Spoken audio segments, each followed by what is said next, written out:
Hi everyone, and welcome back to Founder Sessions. Joining me today is Harry Panter from Housr. Harry, welcome to the podcast. How are you doing? Hello, Carl. Thanks for having me. I'm good, thank you. Yourself?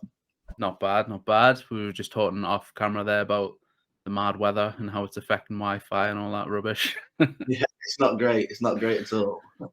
No, it's not great at all. So, Harry, tell us about Housr.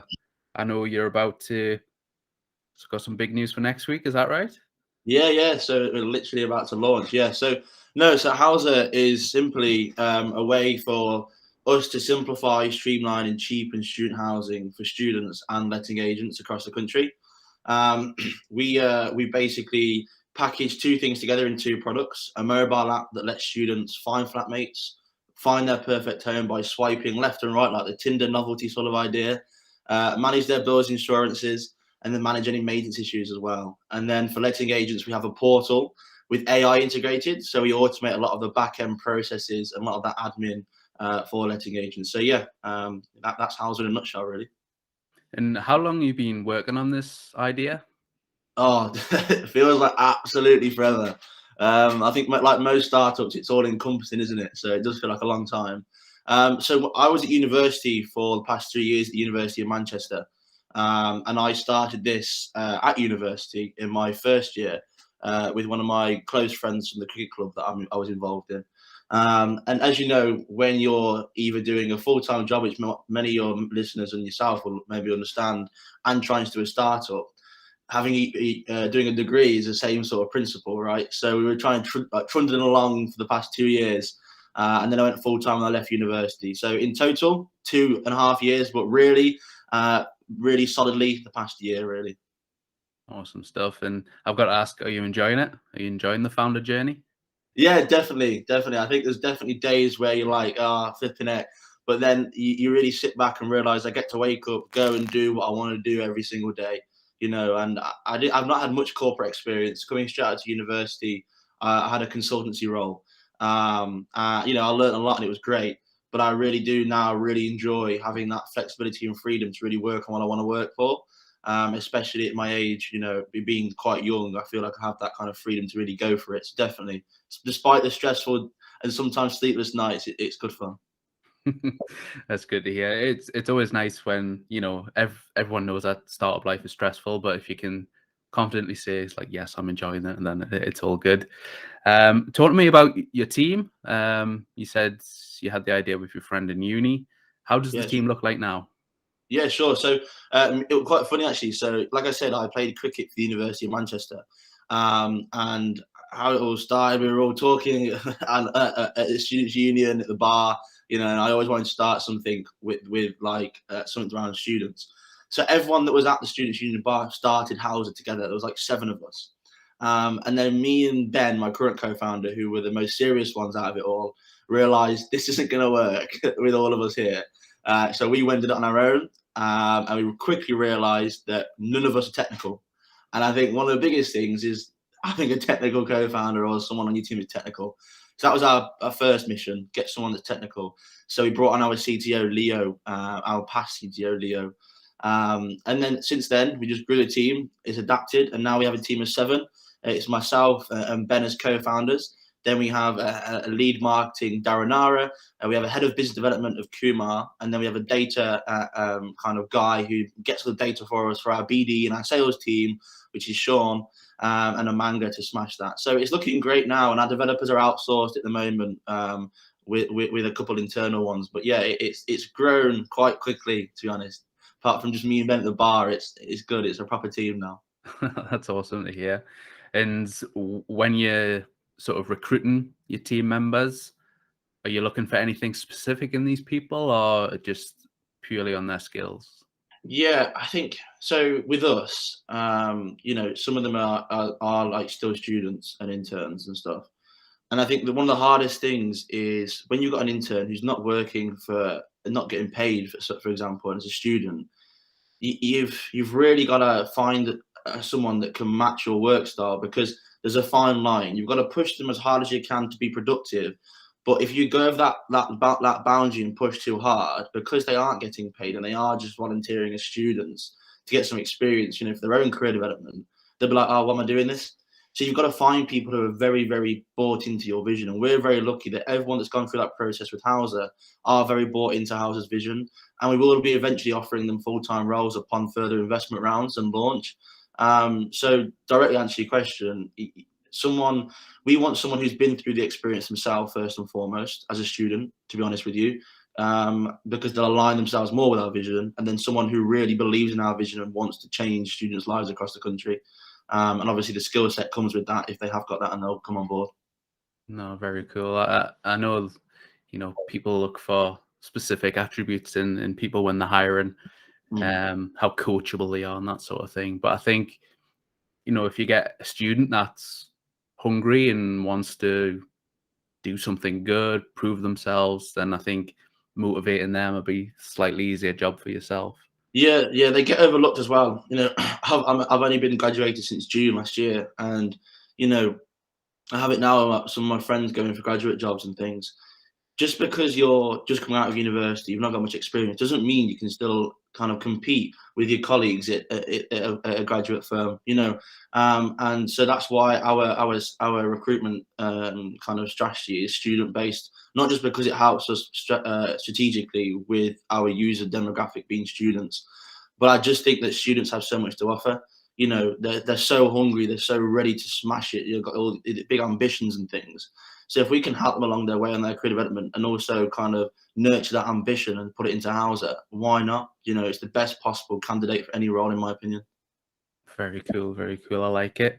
And so what is let's go back to Housr as a startup in itself. What is the big problem that you've identified, and how's Housr helping that problem? Yeah, so like I said, going through the process 3 times at university myself, student housing, we realised there's a complete categorical lack of guidance from the university and the market itself in respect to, let's say that hypothetically say, I've never been to the UK before, I'm 18, I've just left private halls in first year, and now I've got to go and find private accommodation. So just a bit of context, all the stuff when you're in first year is all sorted out for you by the university. You're wrapped up in cotton wool, it's all done. And then you get to, you're still 18, you finish first year, you get pushed in the lion's den by the uni, and you got to go and find private rental. Now, going back to if you're on your own, 18, in a new country for the first time, private rental is scary for anyone, let alone someone who's 18 and has no idea about the way things work here, right? So we said, right, there needs to be something that holds their hand. So that's the first thing. There needs to be some guidance from an entity or an organization. The other massive issue is right now, as a student, you'll go to one website, scroll through so much information. It's really overwhelming. And it's the last thing you want to do, because you naturally find a home. The peak of finding a home is usually when exams are as well. So it's really the last thing you want to be doing and being overwhelmed by. Issues with deposits, issues with landlords, you know, everything is decentralized. Absolutely everything, bills, finding flatmates, everything's all over the place. So, you know, we pull it all together, kind of streamline and centralize it all under one platform and hold the hand through each process, you know, eradicating that sense of being overwhelmed, making it much more simplified than it currently is. But right now, it's way too complicated, it's way too stressful, and it's way too expensive. And we cater for those 3 pillars, basically. Yeah. And it's all feelings, and you know, you've been through it yourself. It's all feelings that you can relate to, and your team as well. Your team of students, they can relate to it as well. So let's talk about your launching next week. How often are you speaking to students? Is that every week to get feedback on your product? Yeah. So we have quite an extensive group of students who have been kind of using the app here and there for a beta release and things.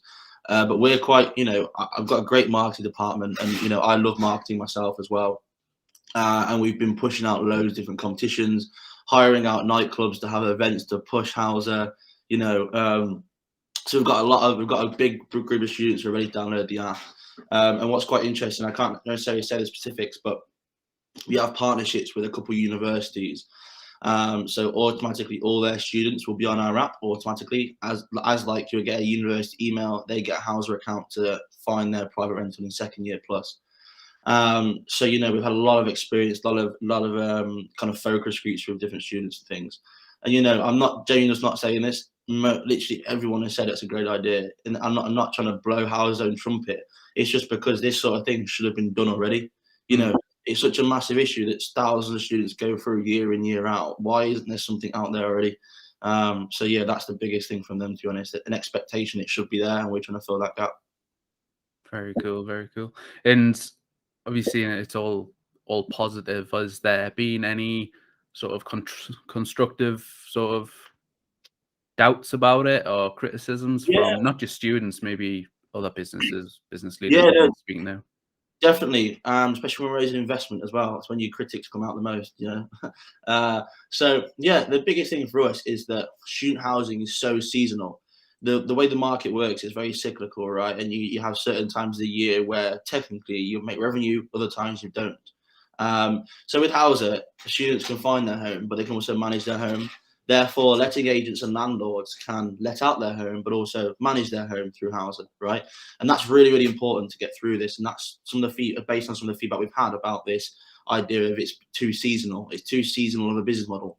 And it would be if Housr was only a one-purpose product where students could just find their home and letting agents and landlords could just let out their home. But that management aspect allows for like a daily use aspect. So students will be using the app on a daily basis, and letting agents and landlords will be using the app a lot more throughout the year, even in non-peak times, to manage their homes and tenants. Therefore, we can have a chargeable rate and commercial model that matches and aligns with that, to eradicate that idea of seasonality. But that was the biggest thing that came out of our first release a while ago. And when you launch, is it purely in Manchester or is it going to be across the Yeah, country? so for the first month, just for the first 4 weeks, it'll be in Manchester, but then we'll be in Keele University, because we have a connection there. So yeah, we're going to Manchester and Keele, and then in August, it's Sheffield, Newcastle, Liverpool, Birmingham. Yeah, those four. So we'll be in 6 cities by the end of the year, ready for the next peak, which is September. Very cool. And what I'm guessing the big picture is every uni city in Great Britain. Yeah, and also across the pond in the US as well. Right. Yeah, so we have a US investor who's really is awesome. It's helped us a lot in respect to human capital as well. That's a massive thing with investment. You know, getting someone on board who's got a lot of human capital and can bring that to the table other than cash. And we've realised the US is just the UK is just like a microcosm of the issue in the US. The US is obviously a much bigger place, many more million students. You know, in a market we can really go for. But now focus on the UK, smash the UK. Become the UCAS of student housing. So, you know, UCAS, everyone uses UCAS to go to university. We want to be the UCAS student housing, and we will be, if we can make it as easy as ordering an Uber, like we're trying to do, and then we'll go across to the US and the rest of Europe, I think. Very cool. Big ambitions. I love it. Definitely. So you spoke about it was you and some mates that came up with the Housr idea. Mm. Has the Housr idea pivoted from those initial talks in the bar to where you are now? Yeah, I think every idea, you know, I'm sitting here now and I'm sure the version that we launch with next week is going to be completely different to the version we have in a year's time, which is how it happens, right? Um, But yeah, I think, like I said earlier, the biggest thing is we were originally just the idea of kind of let's let students find a home and let's help landlords and agents let out their homes. And then we pivot. I wouldn't say pivoted, but we kind of altered a little bit to allow for that management aspect as well of the home and the tenants. But the biggest pivot, I would say, would be we were originally trying to be this corporate company, like everything, we're all professional and things. Then we're like, first of all, that's not us. That's not the co-founders. We're recent graduates. You know, we're involved. We're really connected. We're really well connected with the student community. Let's pivot and market ourselves as building within the community outward. So we want to be this company that's like not in the cloud that you can't touch. You know, for title's sake, I'm the CEO. I want students to know who I am so they can talk to. They know someone they can reach out to if they've got any issues with student housing. You know, I want landlords and agents to be able to sit with me and my co-founder, not just a sales rep. Do you know what I mean? We want to be that kind of like a Red Bull vibe on campus, that sort of thing, you know. So that's what we're kind of going for now. And that brand pivot, not necessarily product pivot, but brand pivot definitely did occur a while ago. Yeah, just make it relatable and approachable to your target customer. That makes sense. Definitely. Especially with your connection to the student community at Hmm. Manchester and throughout. uh, Outside looking in, it just makes complete sense.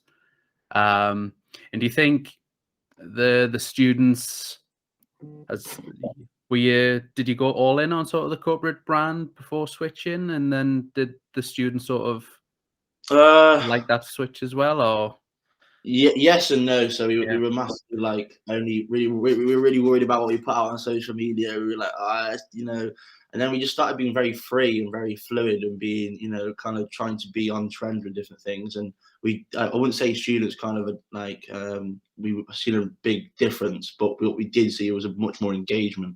hmm, Um, when we pivoted our brand, but brands these days, I just think that companies these days are too trying to be too politically correct, and too. There's obviously a degree where you have to be politically correct, right? Obviously, and we're all very nice and genuine people and founders, but we just want to be a company that's relaxed. That's students aren't like don't think of us as unreachable and this boring student housing company, because student housing, right, and housing is not a pretty industry. Prop tech is not like all this like glamour like fintech or AI and stuff, is it?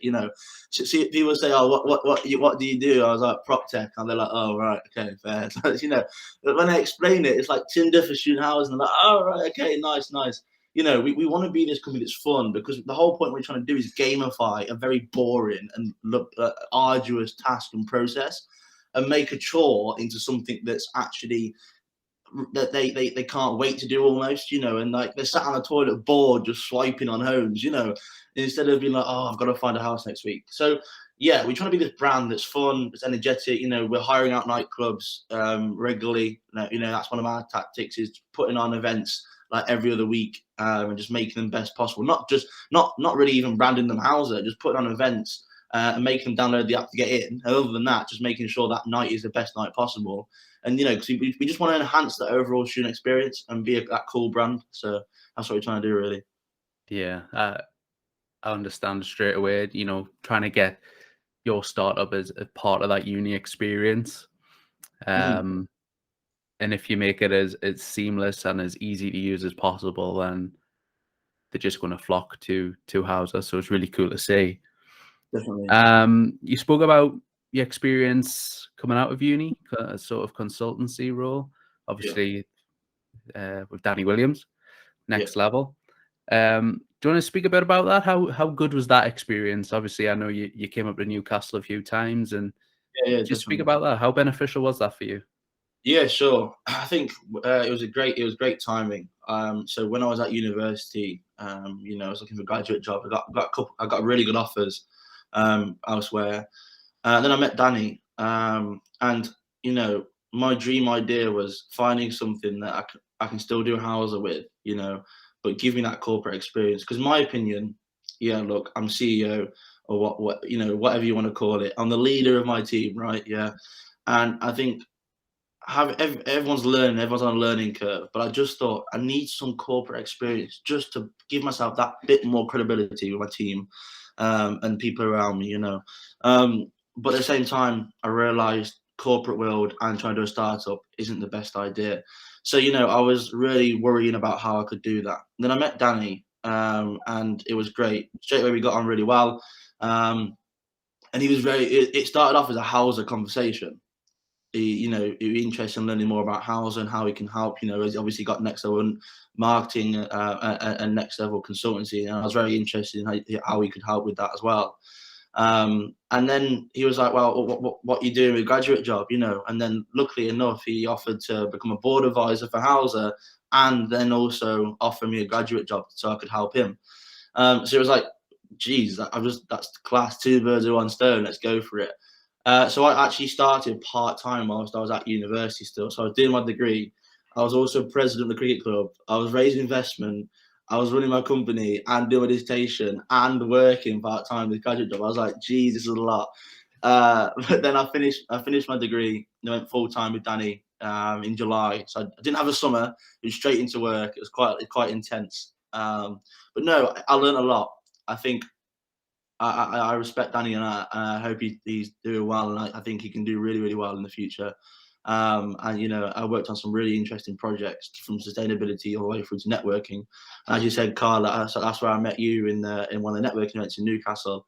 And it was great to kind of get that corporate experience, traveling with work, going and doing different things or representing something that's not your own, like next level consultancy and networking. So yeah, I learned a lot, and I think I'll always thank Danny for that. And we'll stay in touch and things, and hopefully maybe we could help each other out in the future as well. No, that's awesome. Going under someone's wing like that and someone to give you an opportunity is just be so beneficial for you. Mm, And just like the networking alone, like the networking opportunities that came from that, speaking to new people in different cities and learning how that city works and things like that. It'll mm. all come back when you do, expand Housr into a Newcastle, Oh, into a I did London, you think know what I mean? I did think that when I was, because I never up to that point, just a simple fact that I've never been to Newcastle, and my I think my nan's side of the family are from Newcastle, and I've never been. So yeah, so definitely. With networking, you know, I always think you should always network, accept people on LinkedIn, even if you don't have a clue how they can help you or whatnot, because you never know when they might lead on you or you might lead on them in the future. So definitely. But no, definitely agree. Yeah, it's just learning experiences, isn't it? Even like you said there, even if that person you may not ever work with them, but if you're learning Mm, something about their business that you could take a small part away from and put it in your business, then again, it's just definitely. another Well, yeah, string to your bow. and I think as well one of the biggest things from the consultancy role was getting that routine. Sometimes I'd start work at 7:30. And that kind of corporate structure really gave my life coming out of university some much needed structure. Because running a company, as you'll be aware, even now back out of the structure almost, it's all over the place. We are very organized and very streamlined, company, but at the same time, you don't just come out of the office and that's it. Right now, I come out of the office and I'll come home like I am now, working from home today, and I'll be doing work till late, or I might have a call with my co-founder at 10 at night. It doesn't stop. Like I said at the start, it's all encompassing. Sometimes I'm like, you know what? Wouldn't it be great just just to like if I just finish? Well, that's not me. That's not me. But having that structure where that job did finish at that time was really good to kind of learn, understand that, and it was quite cool. It was my first full-on job, proper job, coming out of university. And it was cool. I got to work in #1 spinning fields, in the city. It was awesome. It was really nice in Manchester. And now my office is in my spinning fields. So definitely lots to take from the role with Danny, definitely. Awesome. Yeah. So, y- how do you switch off as a founder? Because I know a lot of founders, they just work, work, work, work, work, and Yeah. it can have adverse effects. But how are you dealing with that sort of? Yeah. Well, I it's wouldn't. like, I don't like saying pressure, but like yeah, the startup life. yeah. So, I mean, I think when I was working with Danny, I was working till about 5:30, and then I'd go to House's office till like 11 at night. It was really unsustainable. I was working all hours, and being honest, I'm very open about these things. It had adverse effects on my personal life, like relationships and things. It sometimes it's not great what happens when you're really busy, and stress goes onto your loved ones and your girlfriend or whatever. Um, but then, yeah, now I'm full time on Housr. It still is all encompassing. But I think the most important thing, it's so stressful. It's very, very stressful. Don't get me wrong, but it's an amazing journey. The most important thing is having an amazing co-founder, having a co-founder that's got your back. You can call and you'll be reassured about anything. And likewise, and Ben is like the best co-founder I could genuinely wish for.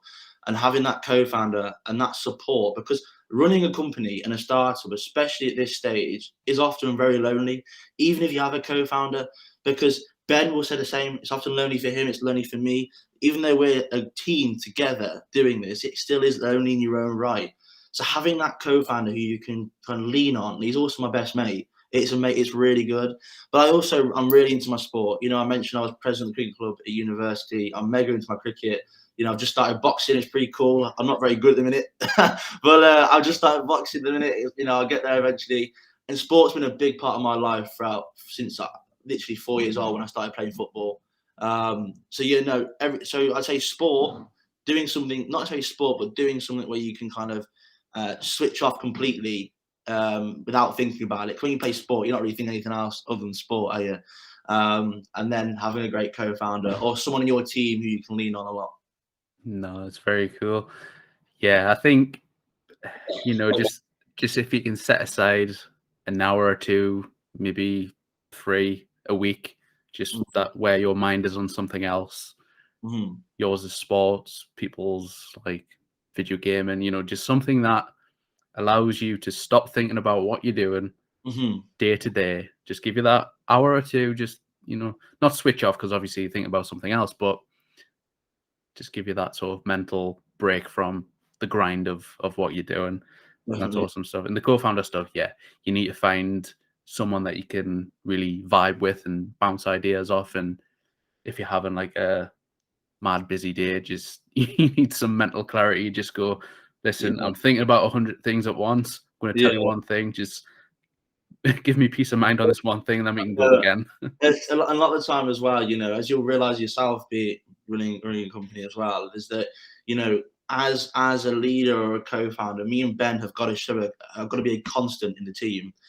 There's days where we're demotivated, like, having our doubts, but we're like that, like there should be, and there definitely should be those days. Otherwise, you're not doing it right, in my opinion. Well, I like to reassure myself and say that, but there could be stressful days. But if you're in a team meeting, I'm looking down or demotivated, that's really detrimental to the overall team around. So I've got to be a constant, even if I'm not feeling motivated. I've got to show I am, and that takes a lot of stress and a lot of mental capacity to do that. It really does. And so having someone that's doing that with me really helps. I like a co-founder with Ben, so Yeah, no, you need to be, the on switch needs to be on, all the time, all the time, and especially when you're deep into it and you've got to keep yourself motivated, keep your co-founder motivated, keep your team motivated. It is a lot. It is a lot. There's a lot of mental strain. Definitely is. I think all of this is coming across. Like your listeners are like, "Oh, this is really stressful and stuff." Honestly, it's really fun. I love it. It's the best thing in the world, and it's like my baby. I do love it. But everything you love comes with also stresses, right? Yeah. So it's just what it is. It is what it is. But there's different ways to work with it, and I'm sure you could ask me this question again about how I deal with it in a year's time. It might be a bit different. It's different for everybody. It's relative to your current situation. But whatever works for you, works for you. And yeah, that's what it is, really. No, I couldn't agree more. And since starting on your journey as a founder, what's the sort of the biggest lessons that you've learned over the time? Listen more. I'm not. I used. Well, I still am. I still get told I'm not the best listener in the world. I think in meetings, it's often good for me to just kind of speak last. Listen to what everyone's saying and speak last. And that's really important. I always thought, what, I'm the CEO. I need to be speaking all the time. I need to be making sure everyone's doing okay. I used to micromanage a lot when I was just started out with my team. Don't do that anymore. Didn't work. It's not my style anymore. So, not micromanaging, making sure you give the team a lot of flexibility and freedom, like creative freedom, especially at the start of a startup. Getting rid of that, not having like a hierarchy or feeling or vibe in the team, making sure everyone can speak to everybody is really important. That idea of, just having that, being a listener more than most. But most of all, other than those, it's realizing you can't do it all yourself. You really can't. And me and Ben kind of thought that at the start, and then that's one of my biggest kind of things I think I've done well on, is being almost like the architect of Housr, in a way, of bringing people in who are better than me at certain things, and really bolstering that, swallowing your pride, bringing someone on board who's much better at you at what they do. And that's really important. So surrounding yourself with the best people is the biggest thing, really. Yeah, that sort of wearing many hats is quite a hard skill to get over. Was for me, was for probably hundreds of more. I think realizing that you can't do everything, and sometimes if you try, you might do a bad job. But that's why you need to surround yourself with a team that can do those things. Yeah, Like definitely. early days, you'll be the accountant, you'll be the manager, you'll be the marketer, you'll be the cleaner, you'll be the coffee maker. So all those jobs, you're gonna mess up one. Yeah. So you need to build that team to bring in those skills, because it goes back to the mental side of it. It's a lot. It's a lot, especially when you're trying to speak to customers, do this, do that, do that. It gets too much. And I think, again, from the outside looking in, you've built that team that can help those sort of gaps in your skill set. And I think it's also about bolstering what you're good at as well. You don't have to just bring people on who are better than you at certain things. It could just be bringing someone on board who could bolster what you're good at. I'm product driven, I think, and sales as well. And I think bringing people on, especially Kumar, who is very, very intelligent, is supported me massively in my own skill sets, and because how intelligent, how good he is, it upped everyone's standard. Like, okay, well, I'm the co-founder, I need to be above it, I need to be making sure my standards better than everyone else. Do you know what I mean? And then they see that and they're thinking the same. Okay, I want to be better than everyone. You know what I mean? So it's really good. But yeah, I totally agree with what you say there. And on your point there, bringing in someone that is like a standout, is just completely smashing it, they're great at what they're doing, it has an effect on everyone else, because it makes everyone else want to step up and do the best that they can do. So that's really good. I think there's a quote somewhere where it's like, if you're the loudest voice in the room, you're in the wrong room, because you want to be around people that are actually better than you at certain things, so you can learn and grow. And it's all about hiring giants, isn't it? Hiring giants in their field, and and who wouldn't want people around you who are absolutely amazing at what they do? Just because you're a CEO doesn't mean you have to be the most intelligent and best at running a company. Well, I say you have to be the best at running a company, but you don't have to be the most intelligent person in the room. Do you know what I mean? It is all about listening, I think. That's very true. Very true. And what's on your journey and your experiences, what's been the most rewarding thing for you over the time? I think you have this idea in your head of what you want, and this idea of how you can really change things, and idea of Housr. But just going through the development process and just seeing it is like, wow, like, fit me, this is a real thing now. Having an office in the city centre, having an amazing team, every day. That I think what I'm most proud of my team is the fact that now we've got to a point where I don't need to do anything in respect to micromanage. They know exactly their role and they know their tasks and the overarching objectives. So they're just getting on with it. And what's pretty cool, might sound a bit, I don't know about your users who are founders, I don't know if this is the same thing, but just seeing them in Slack or or a communication channel, arranging meetings together to sort a problem out without me doing anything, just sitting back. It's like, yes, nice, get in. Do you know what I mean? It's like, I'm not doing anything and they're smashing it. And obviously also raising investment as a young founder was very, very, very hard. And I think when I was doing my degree, like I said, running the cricket club at uni, working with Danny, graduate job, I was full on. I was the most stressed I've ever been in my life. A lot of the time I got maybe 2 hours sleep most nights for a while, especially when I was doing my dissertation. And I still managed to graduate with a good degree, do my dissertation, run the club well, raise investment that I needed to, and get to a point where I was working well with my graduate job as well as running Housr. So, it's been loads of ups and downs. And I could go on forever about the ups and downs. But I think it's just having a great team who support you really well, getting through my degree whilst running Housr, and actually seeing the product, from going from mine and Ben's kind of imagination and mind to, okay, I can actually download my own app now. It's really cool. So yeah, definitely those things definitely stand out to me. Yeah, I can relate as well, from seeing it all written out and laid out on paper to actually, as you said, having something to download. There's a whole lot of satisfaction in that. And seeing your team taking the initiative and arranging meetings, the going back on the other thing as well about being the CEO and knowing not take a back seat and all that sort of stuff. One of the ones for me was trusting the team, knowing I don't have to be in every meeting. So your team will arrange a meeting, and I don't know, but there might be a little thought in your head thinking, should I be in that one? And sometimes you just have to realize, let them get on with it. I don't need to be there. They'll catch us up afterwards. There is that idea, isn't there, of letting go of it. You need to let go and just trust your team. It's like yesterday, what was I doing? So we have team meetings at like it's a bit weird because obviously people still work around university and stuff. So we have most of our meetings at like end of play, at like 5, 5:30, 6.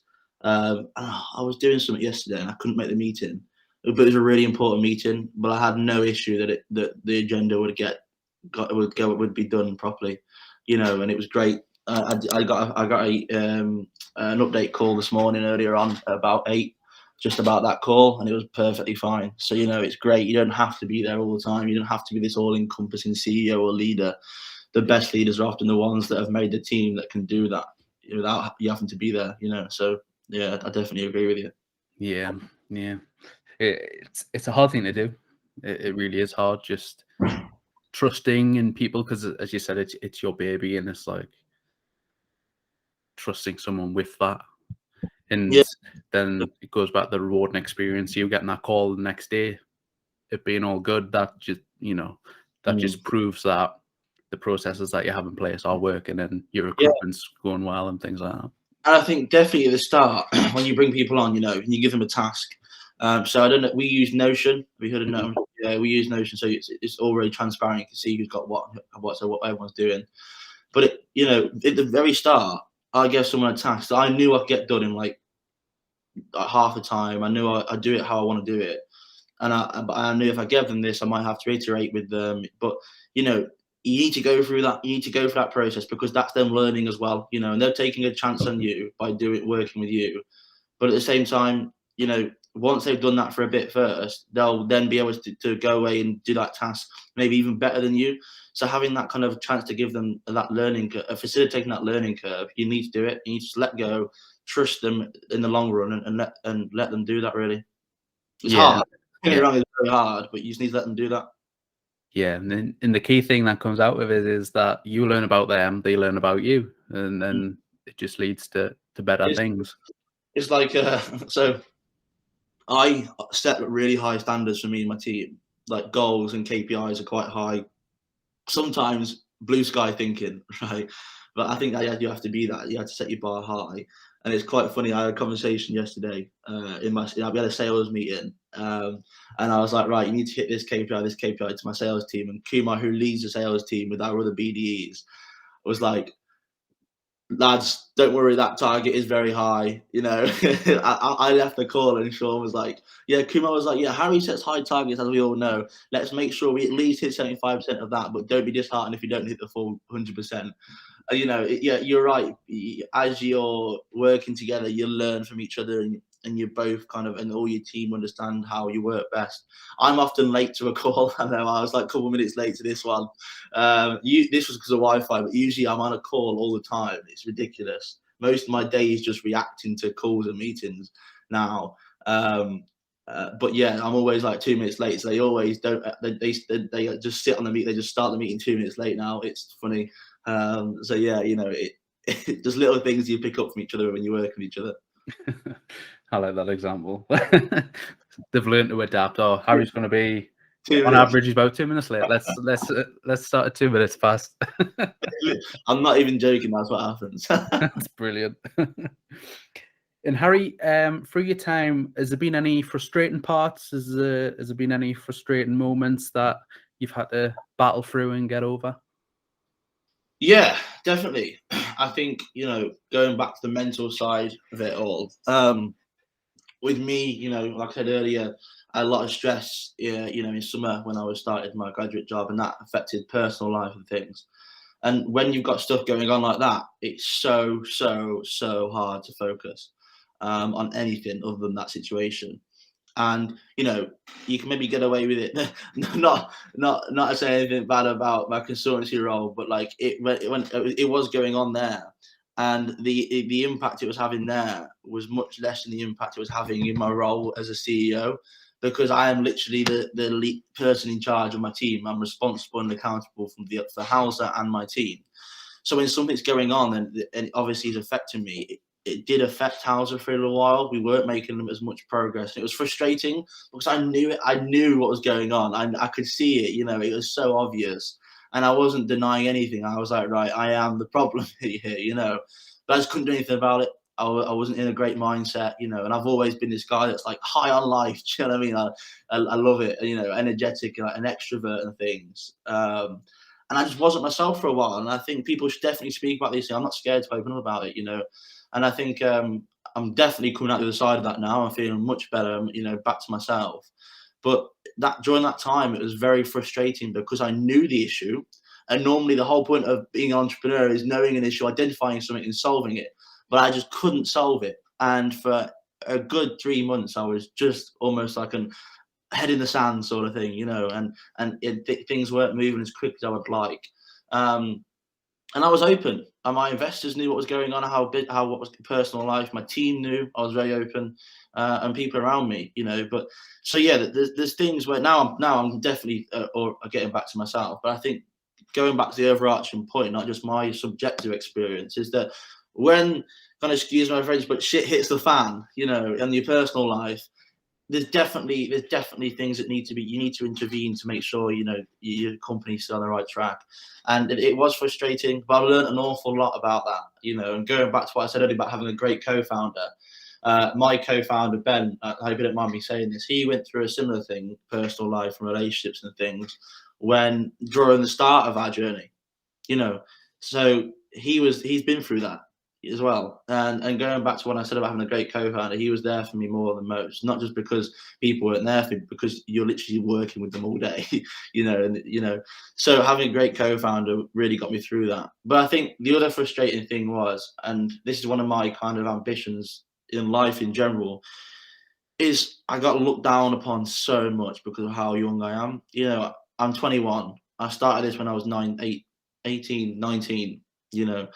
Raising investment was bloody hard because of how young you are. You know, I've had other businesses in the past that have done all right. They've done well. You know, I've had stuff at university, which is like a cash cow for living costs. But I never ran a startup, and that really was against me. And I've recently joined the Institute of Directors now. And I'm lucky enough to be selected to be an ambassador for Manchester.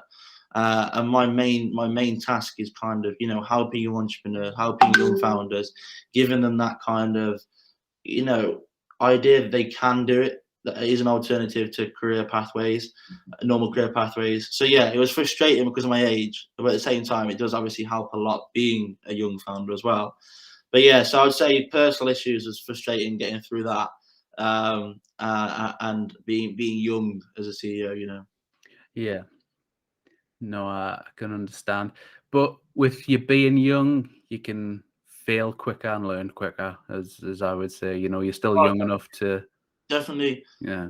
I can, you know, run Housr for the next 4 or 5 years and I'll still be mid-20s, you know, and that's such a privilege to have, you know, because, and I think, with what I see Housr, I want to kind of expand across the UK, the US, you know, Europe, over the next 4 to 5 years, and get so big that our voice can't be ignored, and every student's kind of, and letting agents relying on us for student housing, and then hopefully have an acquisition in like 4 years' time, and then I want to go off and do other things in government, parliament, like UN, that sort of thing. I think.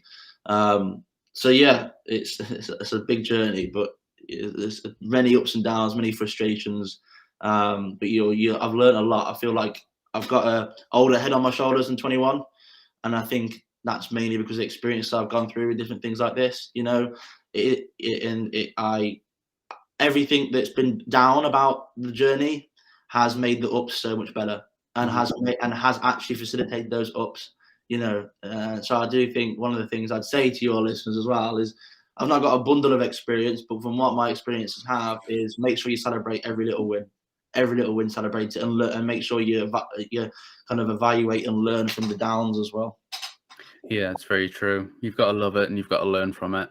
Definitely. And And I think we speak about a lot on this podcast is, you know, don't fear your failures, talk about your failures, and talk about what you've learned from those failures as well, Hmm. because that's the way people grow. It's simple as. And I think, you're 21, you're about to launch Housr, you've had some great Hmm. experiences in life and in work. And I think personally, you just set up to deal with a lot more going Hmm. into, into a launch, into a full product, expanding. You've got a lot more knowledge and a step ahead over a lot of people, which I think is just awesome, inspiring me right now, and I'm sure it's going to inspire a lot more as well. Thank you. Appreciate it. You spoke about you want to do a lot more to help young entrepreneurs. Yeah. I want to just talk about the sort of startup ecosystem in Manchester. How is it? You are part of it.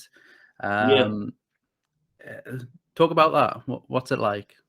Yeah. It's so I think it could be a lot better. I think it is great. I think there's so much out there. There's a lot of stuff at university that support you. I was lucky enough to go on the Accelerate Me program, which is just an accelerator program at university run by students. There's a Manchester Business School, which is one of the best in the UK and the world, actually. They're awesome. They're very, very, very good. But I think outside of that, there's not an abundance of things. There's definitely founder and entrepreneur circles where we've actually just got onto the exchange program, which is quite cool, which is to do with bonded warehouse and enterprise city, and that houseware office space as well. So there's all sorts of things out there, but I definitely feel like for young founders, that niche, there's not much. I definitely want to try and change that. I spoke to you earlier about putting events on with Housr, and I'm very, like I said, I love socializing. I love going out. I love put on events is kind of my thing. So we want to put on maybe some events for young entrepreneurs and founders in Manchester. And I know kind of you got the idea like startup grind and things, you're involved with and stuff. So there's definitely opportunity to kind of plug different things in the area. I just think that like I said earlier, it can be very lonely being a startup founder, especially when you're younger, because you have that dilemma in your mind, don't you? That I said to you earlier that I could sell a house in 4 years and still be in my mid-20s, or fail, and still be young, right? Touch wood, I don't fail, but and it's like I was thinking, I thought the other day, I was like, I could be in a graduate job now, pushing myself through for the past year on a career path, earning loads of money, or being less stressed. I'm like, well, that's not what I want to do, And I think it's really important that you find people with similar mindsets and similar ages in your area. And I just don't think that's going on at the moment in Manchester. However, Manchester as a startup hub is insane. It's the best place to be, in my opinion. It really is. It's becoming the tech hub of the UK. And, so there's lots of opportunities, lots of things going on. I just think someone needs to be like, right, let's centralize it all now. And then also plug that gap and that niche for young founders like myself, really. Yeah, no, I couldn't agree more. That's what we're trying to do with Startup Grind. In Newcastle, we do a big monthly event around a topic, which is normally set by HQ. But then when myself and Hamish have come involved, we're doing next month a social. It's just a social gathering. There's no pressure well, the rules are no selling. People there that are selling will be like asked to kindly leave.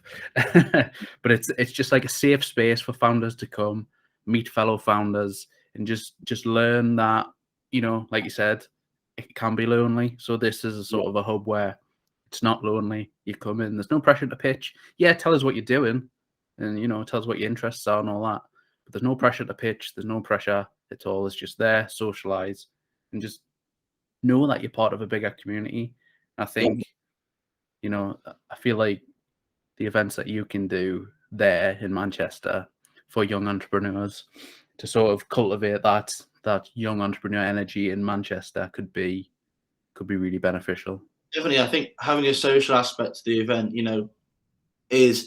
is really important. I've had experience running networking events before with Danny, as I said earlier.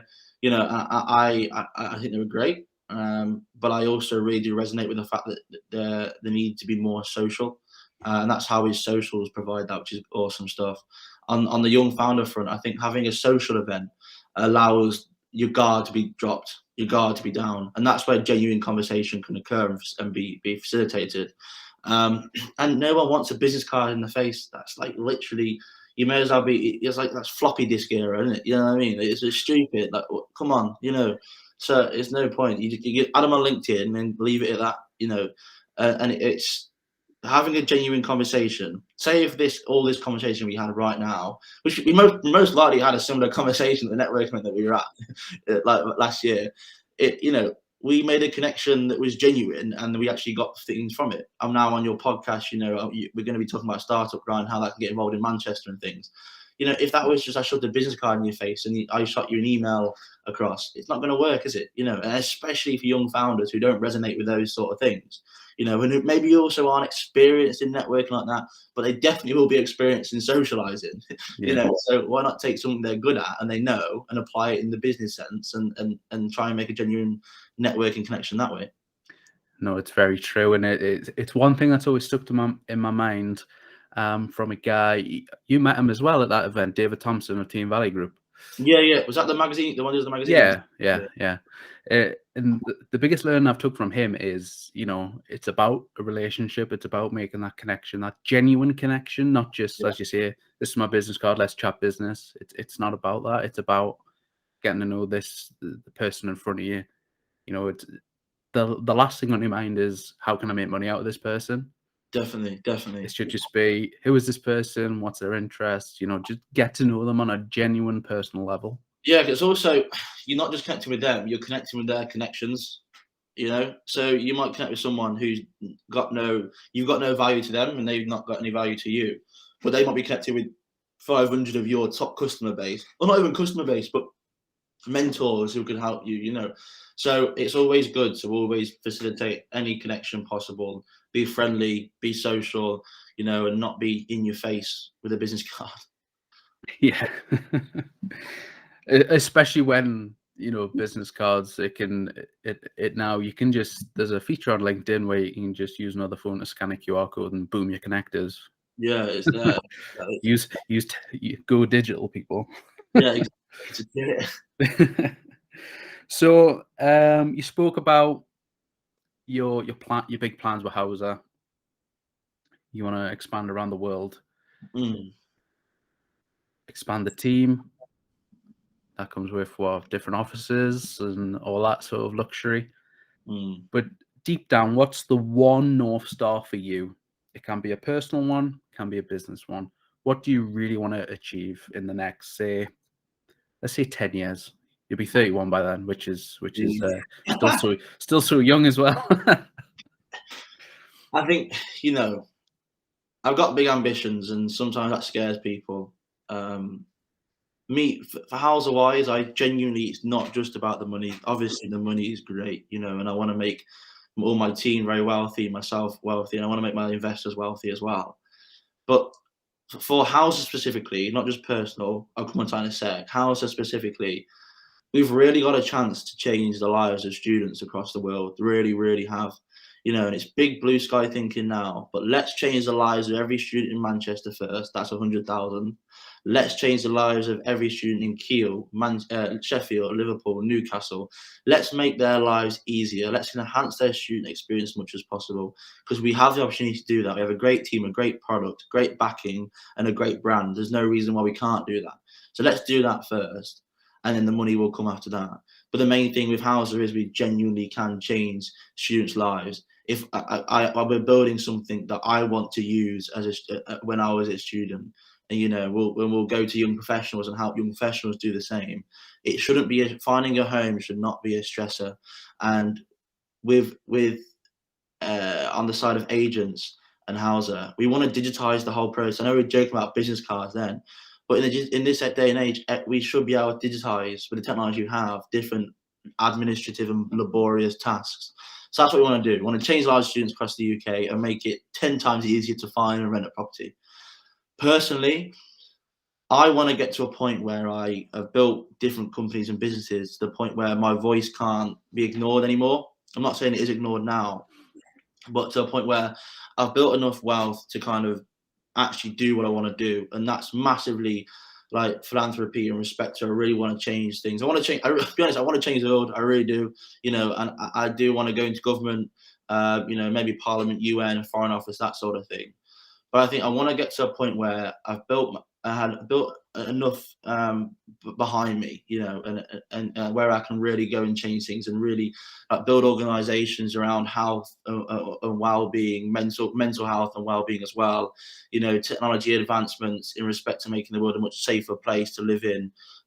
You know, different things where we can really kind of advance us as a human race. You know what I mean. So I've got big ambitions, really big ambitions. You know, and hopefully I'll be able to achieve those one day.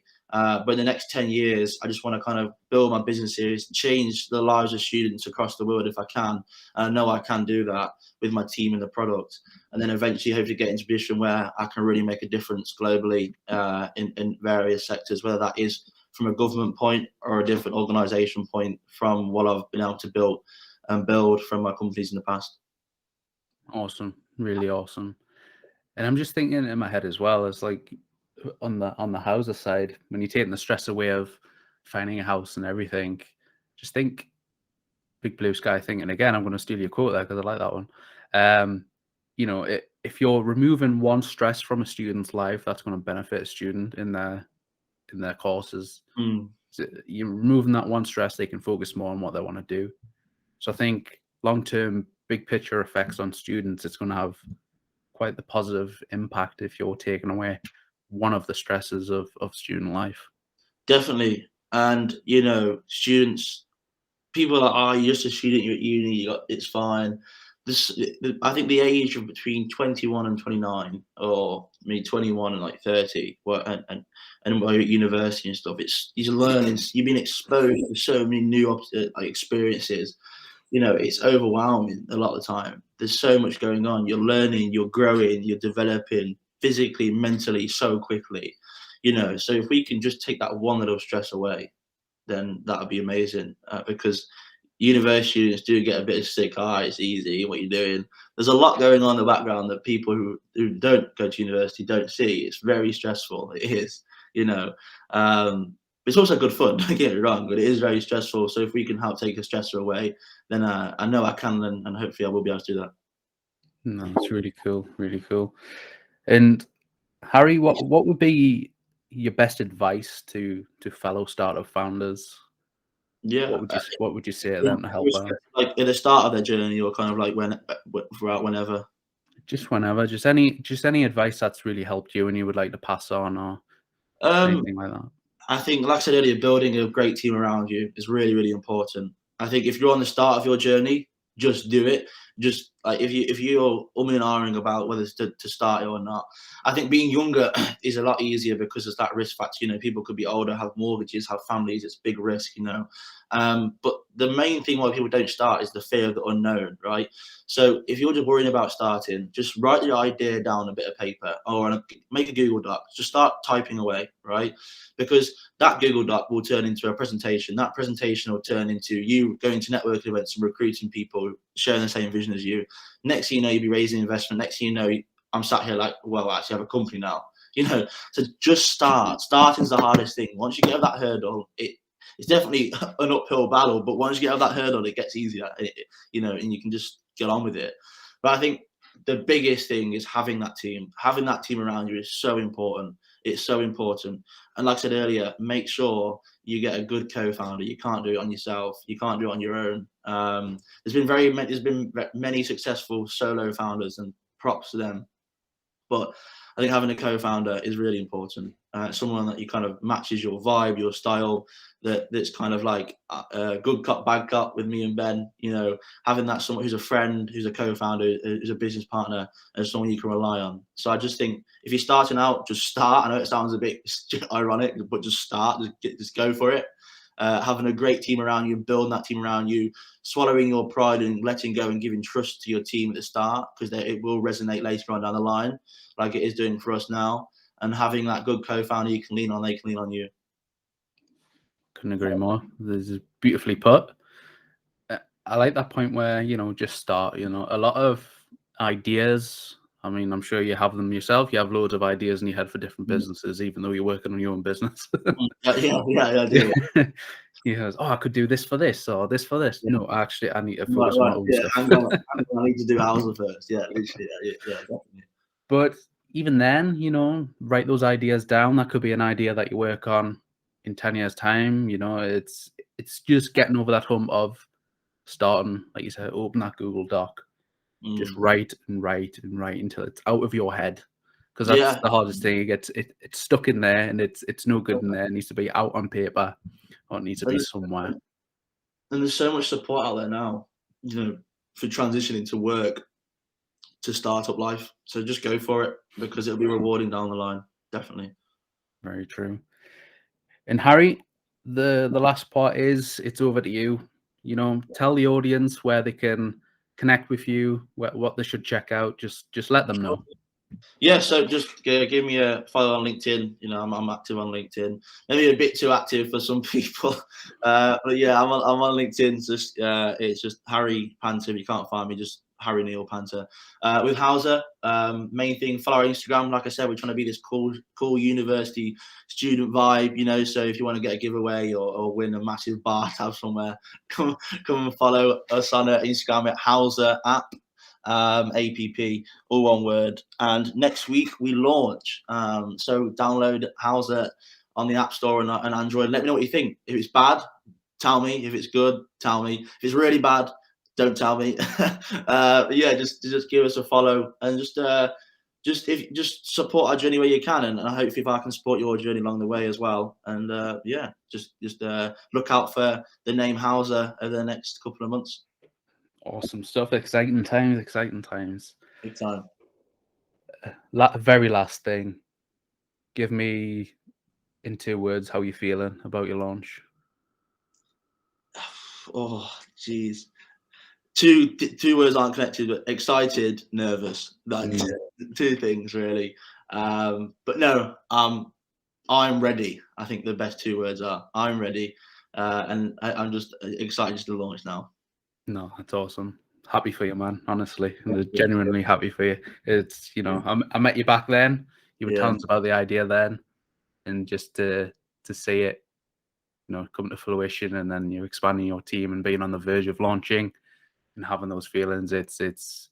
I don't know you on a personal level, but I think I know you enough to say that I am proud of your journey there. I appreciate that, Carl. Thank you. No worries. And that's it. That's it from this podcast. It's been great to have Harry on the podcast.